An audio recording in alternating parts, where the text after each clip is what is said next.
Assalamualaikum warahmatullahi wabarakatuh. Selamat malam pemirsa RCTV Langkah Padane. Saya Novia Aprilia kembali hadir menyapa Anda semuanya di Legislatif DPRD Kabupaten Cirebon. Jumat malam ini pemirsa seperti biasa kita akan berdialog bersama dengan wakil rakyat dari Kabupaten Cirebon. Dan sudah hadir di studio RCTV pemirsa RCTV, di sini ada Ketua DPRD Kabupaten Cirebon, ada Bapak Muhammad Lutfi STMSI. Assalamualaikum Kang Lutfi. Waalaikumsalam warahmatullahi wabarakatuh. Gimana kabarnya Kang? Lama gak ketemu nih?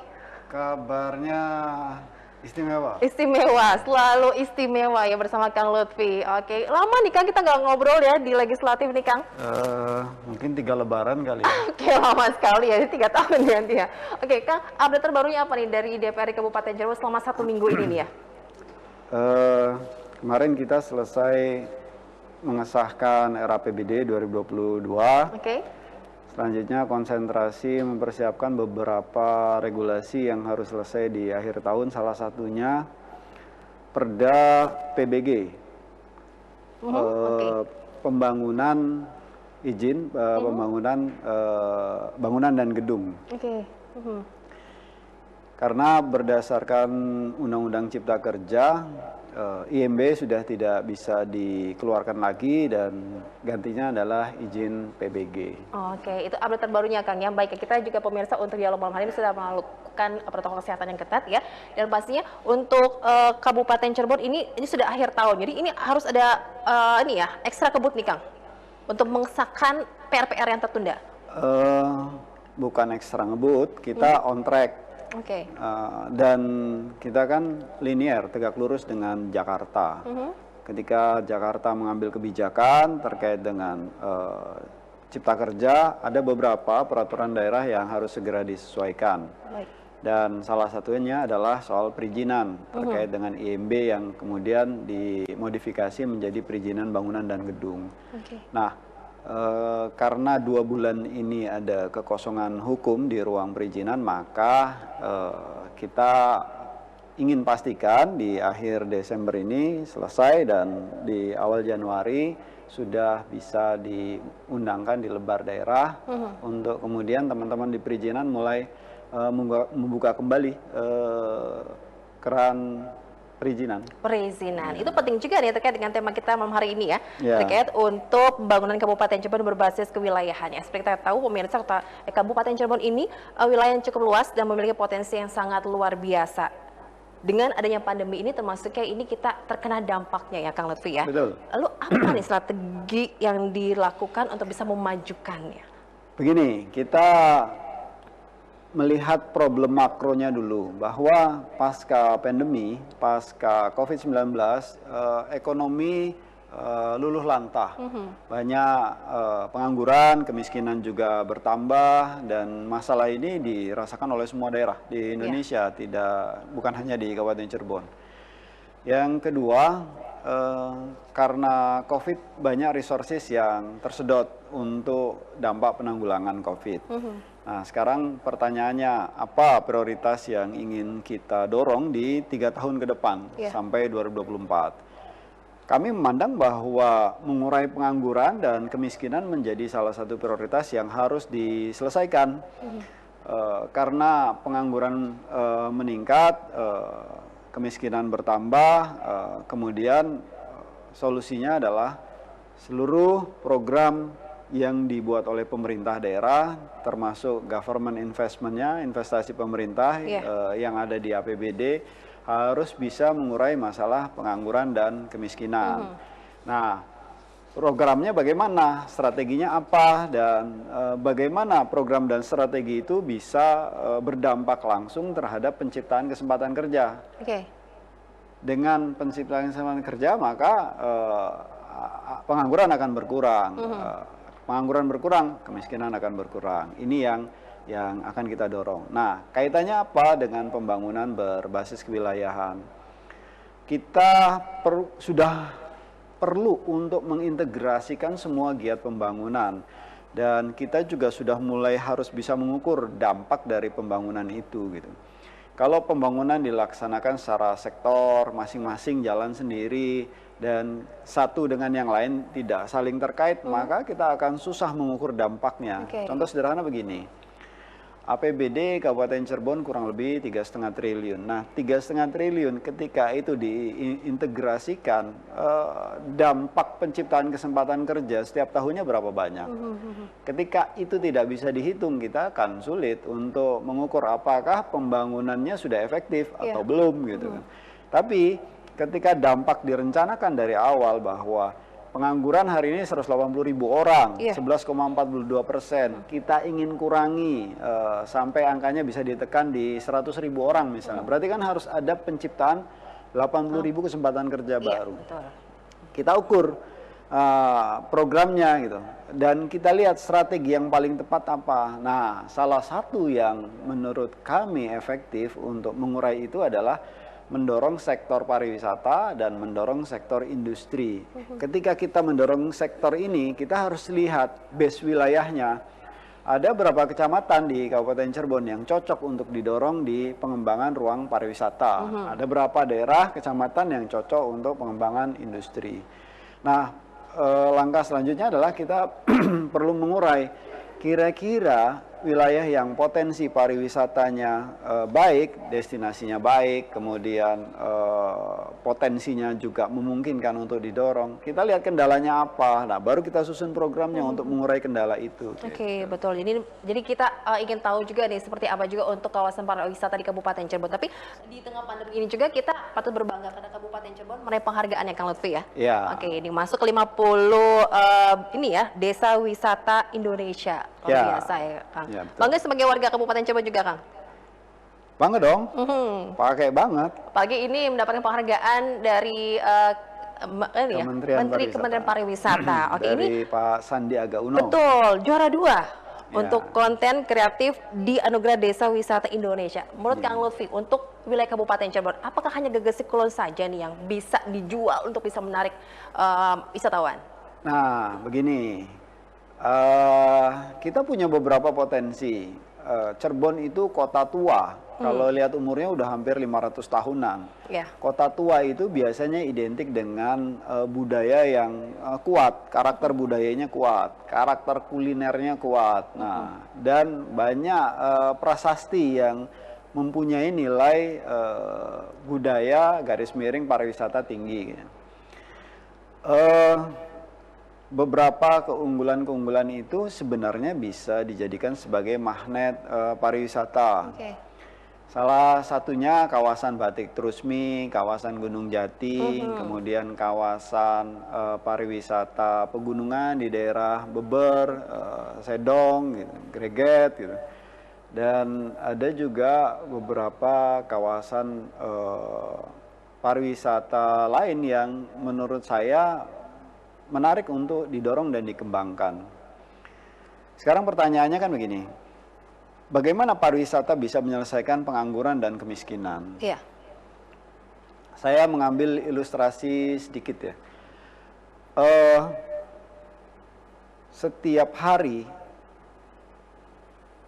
wisatawan yang berkunjung ke Gunung Jati untuk ziarah itu antara 800 sampai 1.000 orang setiap hari. Setiap harinya.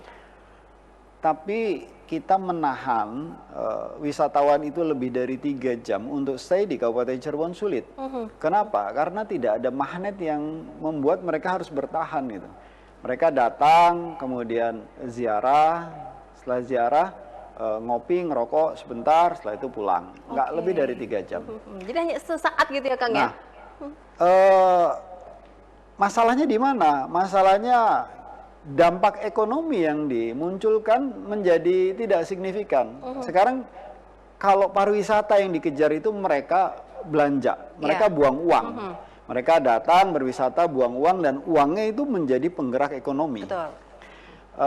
Contoh gini, Danau Toba. Danau Toba itu pengunjungnya setiap tahun kurang lebih 15 juta orang.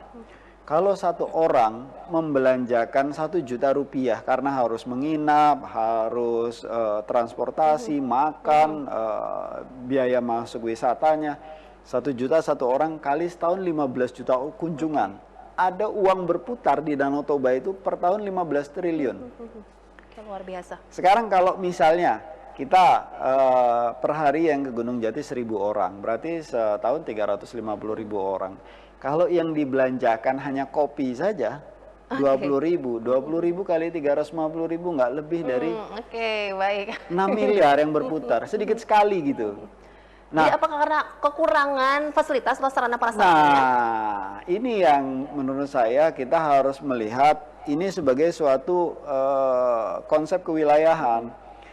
Kenapa Gunung Jati dan kawasan Batik Trusmi tidak kita sambungkan saja ke dalam satu kawasan wisata Trusmi Gunung Jati? Apa yang harus dipersiapkan? Satu, aksesibilitas. Aksesibilitas.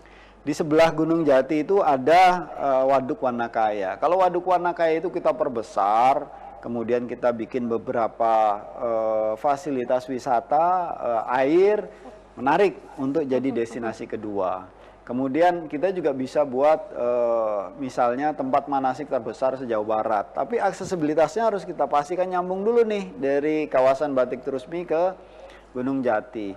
Hanya kurang lebih 6,5 km. Nah, kita mau mendorong kawasan Trusmi Gunung Jati ini sebagai kawasan wisata baru. Wow, terbayang ya, berarti kita harus punya grand design yang luar biasa nih, Kang ya? Itu udah suatu keharusan.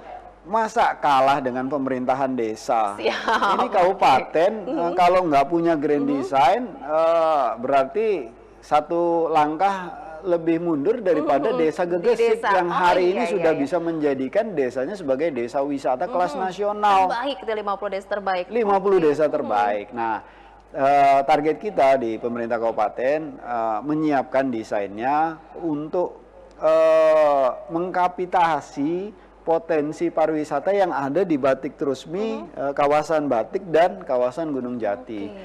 Nah, ini pemerintah menurut saya harus segera menyiapkan kebutuhan infrastruktur dasarnya. Yang pertama, aksesibilitas harus segera dibangun. Yang kedua, penguatan destinasinya. Jadi semua kebutuhan yang terkait dengan pariwisata kita siapkan. Termasuk anggarannya, Kang? Nah, anggarannya ada enggak nih? Ditahan dulu jawabannya. Kita akan sambung pemirsa usai jeda berikut. Tetaplah bersama kami di Legislatif DPRD Kabupaten Cirebon.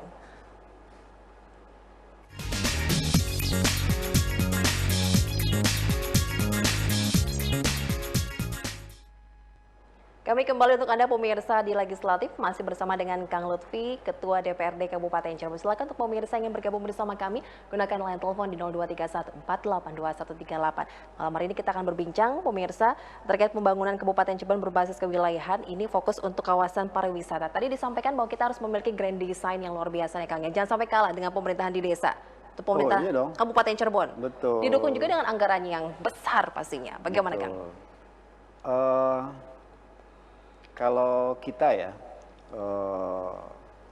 ingin menargetkan terkait dengan pariwisata, ada instrumen yang perlu kita kunci. Berapa kunjungan yang mau didorong jadi target pariwisata di Kabupaten Cirebon. Kalau kita mau kunci 3 juta kunjungan per tahun. Destinasi apa yang perlu kita siapkan untuk memastikan angka 3 juta kunjungan itu menjadi kenyataan. Yang kedua, selain destinasi kita mau jualan apa gitu. Nah, kita perlu grand design yang utuh tentang pariwisata se-Kabupaten Cirebon terkait tadi destinasi dan produk apa yang mau dijual gitu. Ada beberapa yang mau kita dorong. Yang pertama terkait dengan kawasan ekonomi khusus pariwisata Pleret Gunung Jati. Jadi wisata batik dan wisata religi Gunung Jati. Kita harus buat dalam satu paket kawasan sehingga arah pengembangan destinasinya lebih konkret dan terukur. Yang kedua yang mau kita jual itu adalah Setu Patok. Setu Patok itu sebenarnya nggak kalah indah dengan Situ Patenggang yang ada di Bandung. Nggak kalah indah dengan Telaga Sarangan yang ada di Jawa Timur. Hanya persoalannya aksesibilitas menuju Setu Patok ini masih sempit. Jalan lebar jalannya hanya 5 meter gitu kan. Sehingga papasan agak repot, mobil bus belum bisa masuk gitu kan. Oleh karena itu pemerintah harus membuka aksesibilitas menuju Setu Patok. Di samping Setu Patoknya perlu dibenahi sebagai destinasi pariwisata kelas minimal kelas Jawa Barat lah. Jadi sudah sebuah keharusan untuk membuka jalur poros Mundu, Setu Patok, Beber dengan ROW 16 meter. Nah, ini tugas pemerintah daerah. Ketika kita mau jadikan Mundu Beber ini sebagai satu kawasan pariwisata yang bagus, maka aksesibilitas harus dibuka. Yang ketiga, wilayah Beber Sedong ini kan punya aliran sungai yang bagus untuk rafting, untuk arung jeram gitu ya. Aksesibilitas menuju Ciawi Gajah, Karangwangun ini juga harus dibuka. Nggak panjang kok, hanya kurang lebih 4 km. Nah, termasuk nanti desa-desa wisata yang lain kayak di Ambulu ada Caplok Barong dan lain sebagainya. Prinsipnya begini, kita harus mengurai 3 juta kunjungan itu berapa ke wilayah Trusmi Gunung Jati, berapa ke wilayah Setu Sedong dan Setu Patok sebagai salah satu destinasi unggulan. Yang kedua, setelah kita sudah mengukur targetnya, kawasan ekonomi khusus pariwisata kita jadikan sebagai kawasan strategis untuk didorong pariwisatanya, dan diharapkan ketika itu mendapatkan pasar yang baik, penciptaan kesempatan kerja tinggi, ekonomi berputar gitu.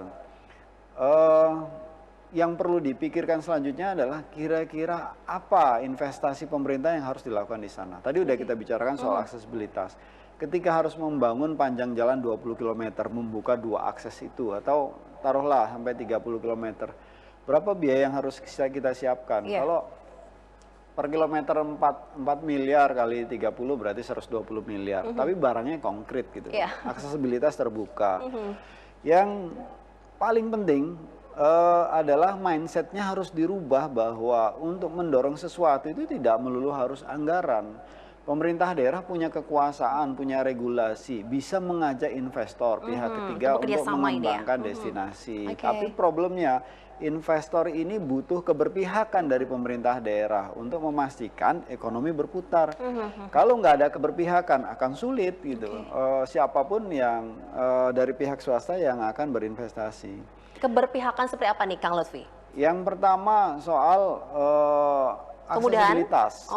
Karena gini, kita mau mengembangkan Setu Patok butuh uang banyak, mungkin butuh 100 miliar, mungkin 200 miliar sebagai destinasi yang baik gitu kan.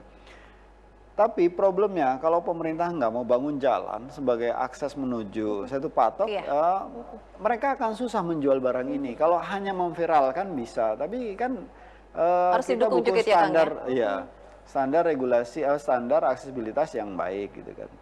Termasuk juga terkait membuka jalan poros Pleret Gunung Jati. Ini kan menjadi suatu keharusan. Dan ada satu hal yang menurut saya menjadi penting.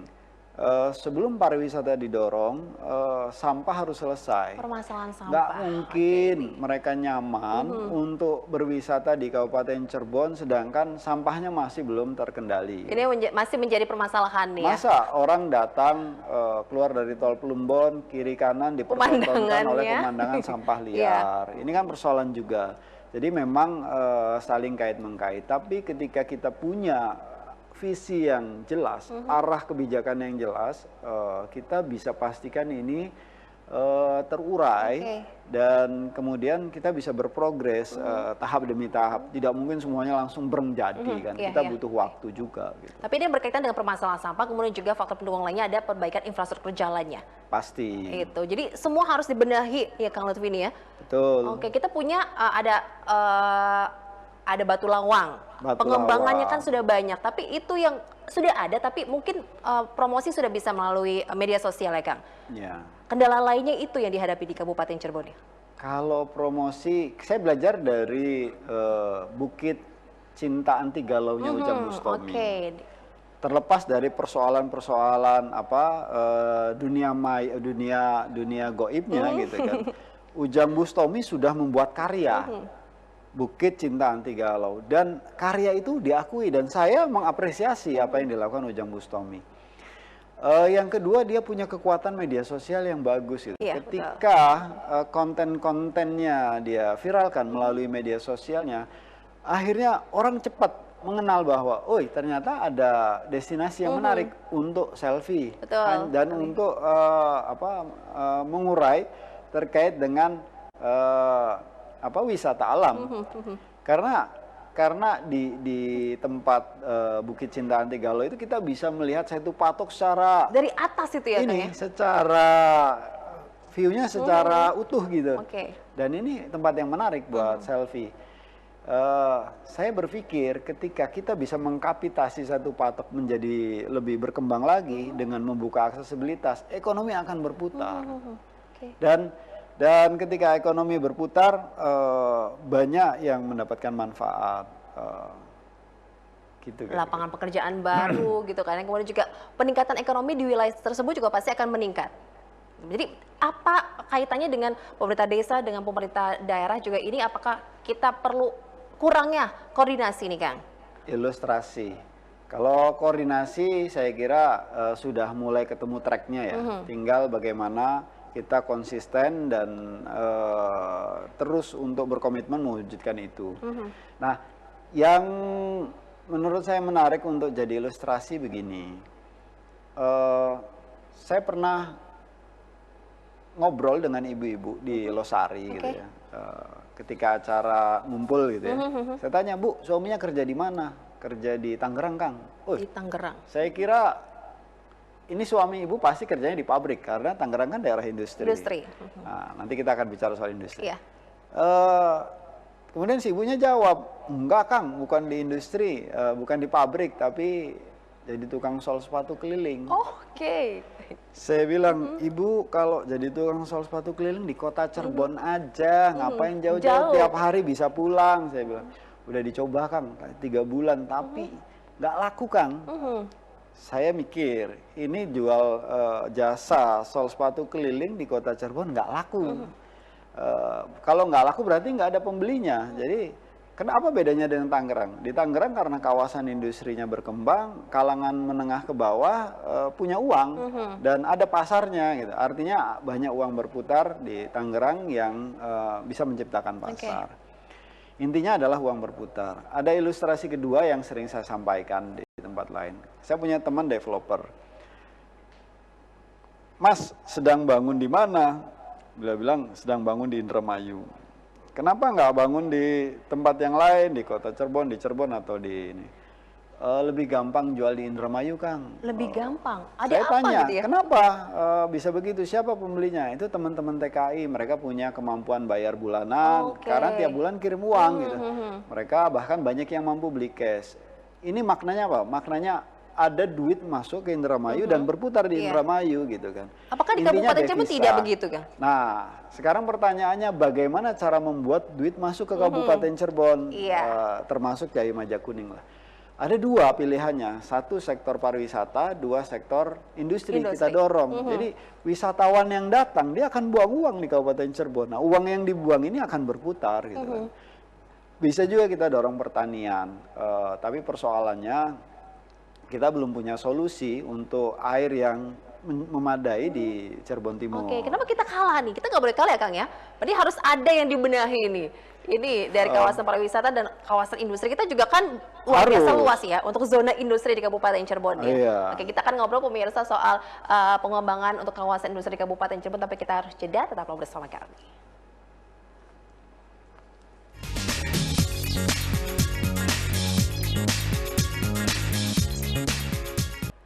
Ya pemirsa TV, kita masih berbincang terkait dengan pembangunan kawasan berbasis kewilayahan, ya pembangunan Kabupaten Cirebon berbasis kewilayahan di Kabupaten Cirebon. Yang ini pembangunan kawasan pariwisata sudah.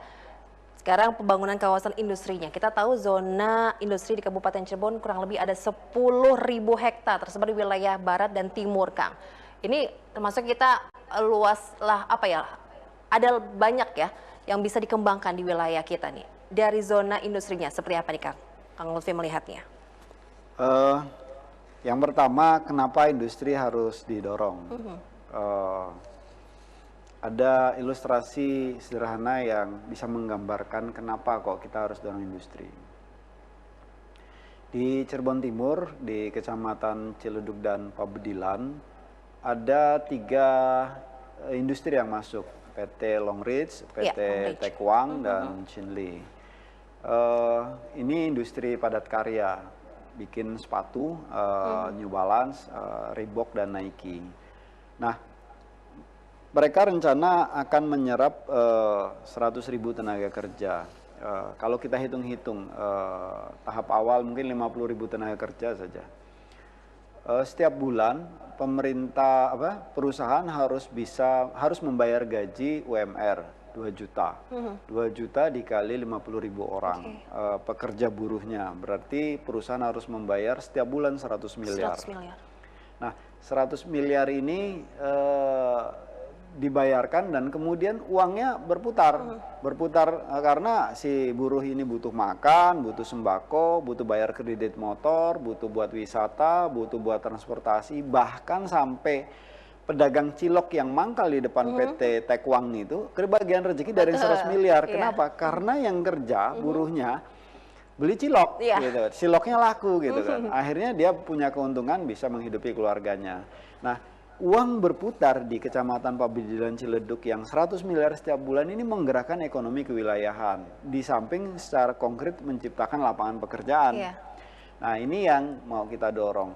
Karena kita kan butuh mengurai pengangguran yang ada di Kabupaten Cirebon, Kota Cirebon, dan Jawa Majakuning. Targetnya kawasan industri ini bisa menciptakan mungkin 200 sampai 300 ribu kesempatan kerja baru. Kita mendorong industri yang berkembang, industri olahan dan industri padat karya. Nah, tentang 10.000 hektar ini menurut saya wilayah yang sangat luas ya, cukup luas lah. Untuk sebuah kawasan industri kita butuh antara 1.000 sampai 1.500 hektar. Ini udah kawasan besar. Gitu kan. Nah, yang perlu kita siapkan itu adalah daya saing kawasannya. Saat ini keunggulan komparatif kita kan UMR masih di angka 2.200.000. Sedangkan di Bodetabek, Bogor, Tangerang, Bekasi, UMR-nya udah hampir 5 juta. Dengan mereka mengalihkan industrinya ke wilayah timur, mereka bisa menghemat 20 sampai 30 miliar per bulan gitu kan. Nah, pertanyaannya seberapa siap Kabupaten Cirebon menyambut perpindahan perusahaan dari wilayah barat ini gitu kan. Problem utama yang bisa menjadi magnet industri itu yang pertama, selain upahnya masih memadai, dalam hal ini UMR masih 2.200.000, dibutuhkan aksesibilitas. Supporting aksesibilitas dari kawasan menuju pintu tol terdekat ini menjadi penting. Yang kedua, pelabuhan. Kenapa? Karena biaya logistik menjadi salah satu instrumen untuk daya saing mereka di dalam memproduksi barang gitu kan. Jadi aksesibilitas pun harus disiapkan oleh pemerintah daerah. Nah, pertanyaannya bagaimana konsep pengembangan industri Kabupaten Cirebon ke depan?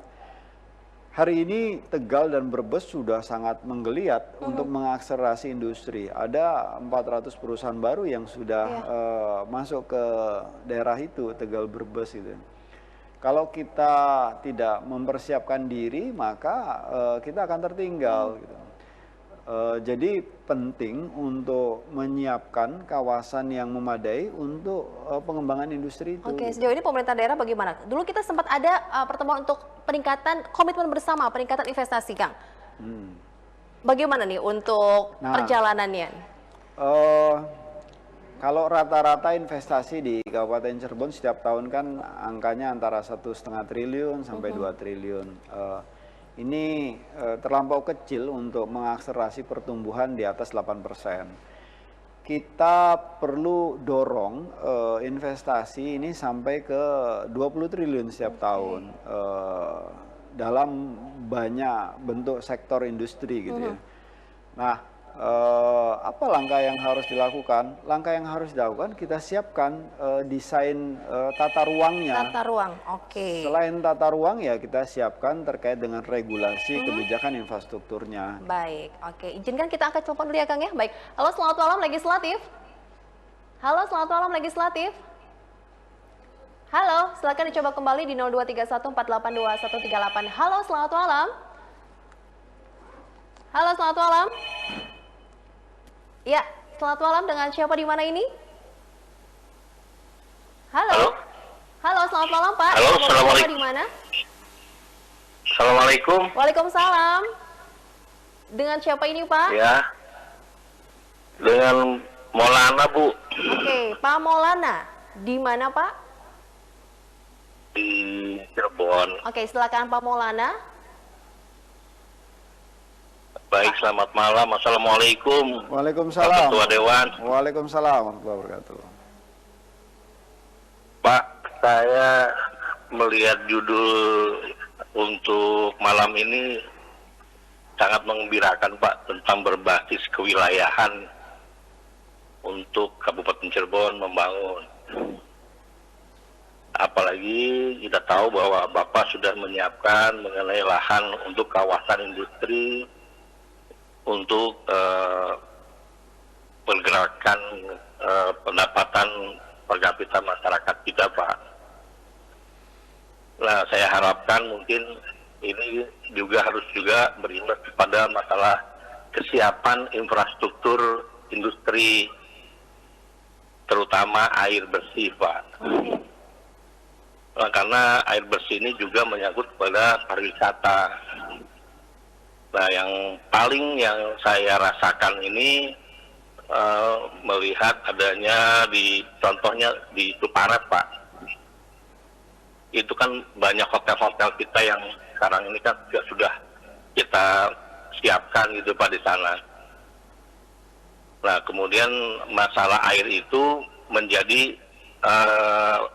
pemikiran saya. Ada di salah satu hotel itu airnya itu agak payau Pak Dewan. Jadi saya rasa ini juga perlu pemikiran, apakah penggunaan air tanah ini juga harus kita batasi Pak, penggunaan untuk pengambilan air dalamnya. Nah, kemudian juga dengan pabrik-pabrik kita yang besar juga, seperti apa batasan-batasan penggunaan air tanah. Satu itu untuk masalah pengambilan air tanah dalam. Ya. Nah, yang untuk keduanya ini mengenai kebutuhan sarana air bersih untuk masyarakat kita Pak. Nah, kebetulan kita punya PDAM ini kan juga kita belum bisa memenuhi kebutuhan air bersih gitu Pak. Nah, sehingga saya harapkan ke depan banyaknya juga embung-embung yang harus dibangun oleh pemerintah daerah sebagai bentuk manajemen air Pak. Siap. Nah, di mana air itu juga nanti juga bisa berkesinambungan dengan pihak kota. Dengan adanya manajemen air itu tentunya nanti kita juga mengurangi permasalahan banjir, kekurangan air bersih, sarana wisata, apa yang tadi Bapak sampaikan itu mungkin juga bagian nanti juga dari pariwisata. Baik. Kita sudah menangkap ya Kang Lutfi ya? Mungkin itu Pak. Ya, terima kasih banyak Pak Maulana di Cirebon atas partisipasinya. Silakan langsung ditanggapi nih Kang Lutfi terkait kesiapan infrastruktur dalam hal air bersih nih ya. Iya. Pak Maulana komentarnya keren menurut saya. Kenapa keren? Karena memang problem yang disampaikan itu adalah masalah yang sesungguhnya. Di satu sisi PDAM kita hari ini sedang sakit ya. Kenapa saya bilang sakit? Karena belum siap untuk menyambut pasar. Kebutuhan airnya tinggi, tapi produktivitas airnya masih belum sesuai dengan kebutuhan pasar, sehingga masih belum lancar air dan belum bisa memenuhi kebutuhan masyarakat, termasuk kebutuhan industri. Kita ingin seperti yang tadi disampaikan Pak Maulana bahwa manajemen tata kelola airnya ini disempurnakan, diperbaiki. Di PDAM sendiri perlu beberapa investasi besar untuk memastikan suplai produktivitas airnya tinggi.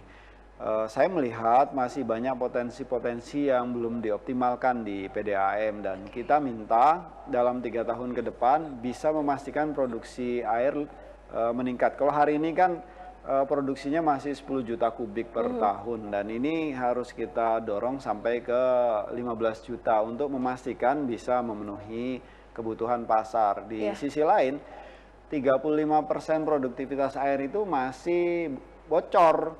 Nah, bocor ini kan problem, harusnya bisa dijual ke masyarakat, tapi hilang di tengah jalan. Ini masalah klasik yang harus selesai juga. Yang kedua, yang perlu ditata kelola adalah soal manajemen pasarnya. Ketika industri dikembangkan, kemudian pengembangan ibu kota sumber, pengembangan pemukiman baru, tanpa menyiapkan kebutuhan pelayanan dasarnya, dalam hal ini air, listrik, pengelolaan limbah, sampah, maka kabupatennya lama-lama akan menjadi stuck gitu kan. Pemerintah daerah punya kewajiban untuk memastikan kebutuhan pelayanan dasar ini selesai, sampahnya selesai, airnya selesai, kebutuhan energi listrik dan lain sebagainya selesai, dan yang terakhir aksesibilitas juga baik gitu. Di luar pendidikan dan kesehatan. Kalau yang pertama tadi kan ini layanan dasar. Nah, kaitannya dengan itu, kita bukan ingin mengaudit ya, kita ingin memastikan pemerintah punya roadmap yang jelas. Dalam hal ini kita sedang bicara air gitu ya. Nah, termasuk ketika kita ingin mengembangkan pariwisata dan industri, kebutuhan dasar ini harus terpenuhi. Oke, ini menjadi kendala juga ya Kang ya? Dan PR yang harus diselesaikan. Bagian dari persoalan yang harus diurai. Intinya kan sederhana, kita ingin hidup sejahtera, bahagia. Sejahtera dan bahagia berarti kebutuhan dasarnya terpenuhi gitu kan. Kalau di sisi lain kita ingin dorong pariwisata dan industri karena kita ingin ekonomi didorong untuk dikembangkan gitu. Nah, balik ke soal yang tadi terkait dengan air tanah, air dalam. Ini persoalan gitu, sepanjang pemerintah belum bisa menyediakan suplai air baku yang memadai, mereka belum punya solusi. Kami berharap dalam masa-masa yang tidak terlalu lama, 3 tahun ke depan ini, supply and demand-nya ini bisa kita penuhi gitu ya. Pembangunan sudah ada, tapi ternyata ini ada komplain ya Kang ya? Dari pengunjung juga nih. Kalau terkait problem air, dua, jaringan distribusi airnya perlu direvitalisasi. Yang kedua, produksi air bakunya perlu ditingkatkan. Kembali ke soal PDAM-nya, manajemen pengelolaan PDAM-nya juga perlu dikuatkan. Jadi banyak pihak juga harus dilibatkan ya. Betul. Pembenahan itu ya Kang. Betul. Balik ke soal yang tadi, ketika kita mau dorong pariwisata, ini semua aspek harus dipikirkan. Saya sepakat dengan apa yang dikatakan Kang Maulana, bukan hanya soal aksesibilitas, bukan hanya soal destinasi yang menarik dan oke gitu ya. Tapi kebutuhan dasarnya air, listrik, itu juga perlu difikirkan. Nah, yang terakhir soal manajemen pengelolaan dan pemasarannya. Jadi semua aspek harus disiapkan dalam satu desain yang paripurna gitu. Jadi ini bisa disampaikan ke pihak PDAM ini Kang Lutfi ya? Itu bagian dari PR kami, karena kami mengawasi dan menyusun regulasinya juga gitu. Apakah kita akan pilih skenario melibatkan pihak ketiga untuk mendorong revitalisasi di PDAM, ataukah kita tetap konsentrasi dengan investasi pemerintah saja? Ini bagian yang sedang kita diskusikan dengan kepala daerah. Baik, sudah dijawab ya tadi Pak Maulana di Cirebon. Terima kasih banyak, dan pemirsa kita akan lanjutkan perbincangan kita di legislatif, tapi kita harus jeda, tetap bersama kami.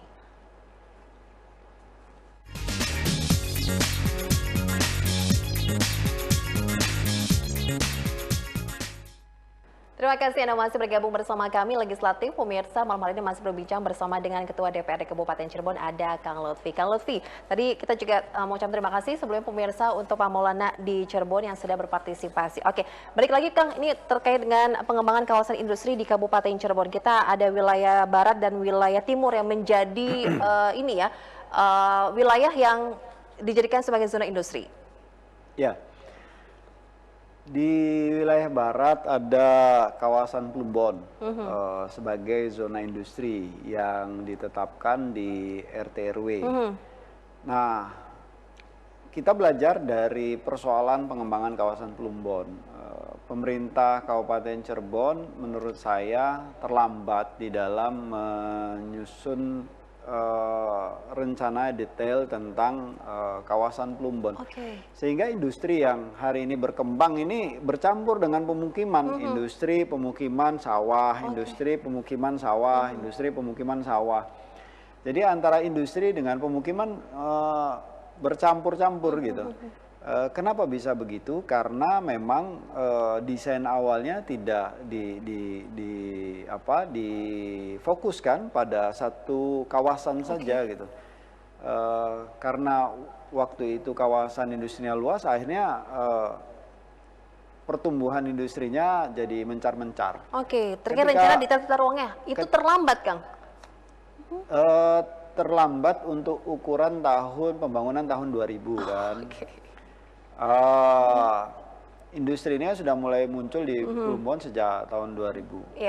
Nah, ketika industrinya mencar-mencar tidak dalam satu kawasan, maka daya dukung infrastrukturnya pun menjadi mahal kalau harus dibuat keseluruhannya. Ketika industrinya dalam satu kawasan, biaya infrastrukturnya lebih mudah, mau penyediaan aksesibilitas jalannya, kemudian listrik, energi, air, dan lain sebagainya. Seperti persoalan mendasar Plumbon itu aksesibilitas. Jalan dari Pantura menuju ke daerah industrinya, itu jalannya hanya 7 meter, 8 meter gitu kan. Ini terlalu kecil, kontainer manuvernya susah. Jadi akhirnya menimbulkan kemacetan dan stuck dan menjadi tidak menarik untuk industri. Harusnya ROW-nya 16 meter gitu, sehingga manuver kontainernya lebih mudah. Nah, ini yang terlambat untuk dikembangkan juga, karena di dalam desainnya tidak ada pengembangan ke arah situ. Belajar dari ini, kita ingin di Cirebon Timur lebih terkonsep gitu. Infrastrukturnya jelas, keluar dari mulut tol Ciledug sampai ke Pantura ini ROW jalannya harus 16 meter. Nah, ketika jalannya sudah mendukung, kemudian aksesibilitas kawasannya juga sudah disiapkan, maka banyak industri yang akan tertarik untuk masuk di wilayah Cirebon Timur. Nah, ini tugas pemerintah. Nah, di detail tata ruangnya juga harus disiapkan. Termasuk untuk daya dukung huniannya, kan nggak mungkin semua kawasan industri tanpa kita siapkan tata ruang untuk hunian yang ada di Cirebon Timur. Untuk di Plumbon mungkin sudah tidak ada tempat lagi, Kang, sudah padat mungkin di sini, Kang, ya? Di samping padat, harga jualnya sudah tinggi karena dekat dengan ibu kota Sumber gitu, sehingga untuk pengembangan industri sudah menjadi kurang menarik gitu. Jadi kesimpulan malam hari ini kita membicarakan tentang pembangunan kabupaten berbasis kewilayahan dari pariwisata dan juga dari industrinya. Rencana kedepannya ataupun apa yang harus dilakukan pemerintah ini agar bisa menarik investor lagi nih, Kang? Kata kuncinya, apapun diksi pembangunan yang dibuat harus bisa mengurai pengangguran dan kemiskinan. Kita nggak mau Kabupaten Cirebon terkenal dengan kabupaten dengan tingkat pengangguran tertinggi sejauh barat. Dengan kemiskinan tertinggi ketiga sejauh barat dari 27 kabupaten kota. Kalau ini terus-terusan gitu ya, karena udah 20 tahun begini terus, berarti nggak ada pembangunan di Kabupaten Cirebon.